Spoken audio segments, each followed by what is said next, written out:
La différence entre un pays démocratique et un pays qui l'est pas, moi j'ai passé ma vie dans des pays qui n'étaient pas démocratiques, c'est qu'un flic dans un certain nombre de pays non démocratiques et de petites tyrannies, c'est un type qui vous met en danger. Pourquoi vous vous sentez en danger, vous, quand vous croisez un policier? Bien entendu que non. Bien entendu que non. Peut-être que je ne suis pas en danger parce que je suis blanc, que je vis dans un quartier favorisé. Vous, Robert Ménard, parce que vous êtes maire de Béziers. Mais peut-être que si j'habitais dans une banlieue difficile de la région parisienne, par exemple, je me sentirais peut-être en danger, non? Et peut-être que si vous étiez flic, vous vous sentiriez un peu moins en danger. Mais je me sentirais aussi peut-être en danger, effectivement, dans une banlieue. Dans les quartiers en question. De la même manière. Attendez, moi je me mets à la place spontanément de la police. Je suis toujours éveillé. Tout à l'heure, je regardais les images juste avant dans le journal. Vous savez ce que je vous dis? Je vais vous dire quelque chose des policiers. Je les trouve héroïques de pas s'énerver plus que ça. Vous avez vu le type qui s'est fait casser la figure et tout.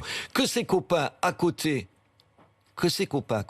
ne foutent pas une trempe aux types qui viennent de faire ça à leurs potes, honnêtement, je les trouve, on devrait leur donner la Légion d'honneur pour faire ça. Parce que je ne sais pas si j'aurais ce calme-là. Alors les policiers, plutôt que de montrer, bien sûr qu'il peut y avoir des erreurs, bien sûr qu'il peut y avoir des dérapages. Mais quand même, l'immense majorité des policiers, d'abord ils nous protègent. Ils nous protègent de ces petits voyous. Ils nous protègent de la délinquance. Et ils font preuve d'un stoïcisme.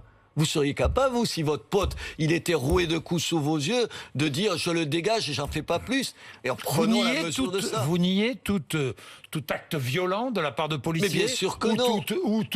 Ou tout comportement raciste ou propos racistes de la part de policiers? Mais bien sûr qu'il y a... Attendez, il y a des journalistes qui doivent être violents, il y a des journalistes qui doivent être racistes, pardon, il y en a. Est-ce que vous diriez qu'il y a un racisme systémique, enfin ce mot à la mode là, parmi tous les journalistes? Non. Il n'y a pas un racisme chez les policiers. Mais comment l'imaginer?